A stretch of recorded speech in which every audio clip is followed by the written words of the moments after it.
Dude, as we watched those final couple minutes of that game and question, how did we get here? There was the fumble that was taken back for the touchdown that made things much closer, but in terms of the tape that's out there, copycat league, you know better than anybody. Correct.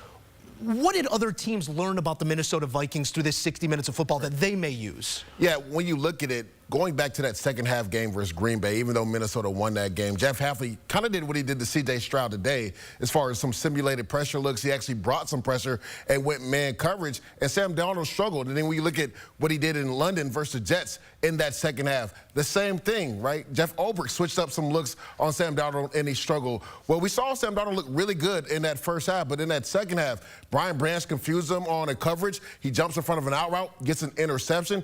This Detroit Lions team, people were wondering, Moose, we talked about this. How were they going to get pressure on the quarterback without Aiden Hutchinson? 4 sacks today, and they ended the game on a sack at the end of the game. So shout out to Aaron Glenn, the defensive coordinator, bringing some pressure. He finally feels like he has the cornerbacks and safeties that can hold up in man coverage. Didn't have that last year. He has that now. He's going to bring pressure because Aiden Hutchinson isn't there anymore. Let's talk pressure on the other side, because this B-flow defense is known for bringing extra men. They do that just as last year. Jared Goff, calm, cool, and collected. Well protected as well, but 22 of 25 for 280 and 2 touchdowns. How is he remaining effective in the face of this blitz? It's the offensive line. Yeah. Moose, we talked about this is the best offensive line in football, and I don't even think it's close when you look at the stars they have across the line of scrimmage. Shout out to the Lions for building the team the right way in the trenches, right? So when you look at Jared Goff, you know you're playing a Brian Flores defense that's going to bring some pressure.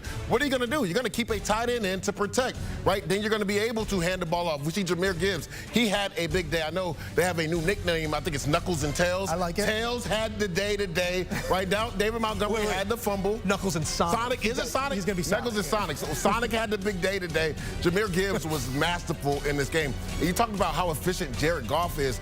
It seems like he's out there playing 7-on-7 at times. Moves again, 18 of 18 2 weeks ago. Started the game 11 of 11 last week, and then today, right, I believe only had 1 or 2 incompletions on the day. So when you have an offensive line that can hold up against pressure, you're able to find the sun god down the middle of the field. Once B-Flow brings that pressure, you know it's zero coverage. You know your guy is going to win that one-on-one. He just gives his guys opportunities, and they continue to make plays for him. He's making the hard things look really easy now. Jared Goff, 153.1 passer rating over his last 3 games. That is the highest in a 3-game span since 1970. The man is balling. He's cooking now. If you are going to sing my critiques, you better scream my praises, because this man is to be praised right now. Jared Goff, simply spectacular again in a winning effort over a previously undefeated Minnesota team. This is a Minnesota team that has now been served their first bit of adversity in the win-loss column, Dews, coming off the bye week, no less. I know you were a person vocal on our airwaves that let's just wait and see about Minnesota.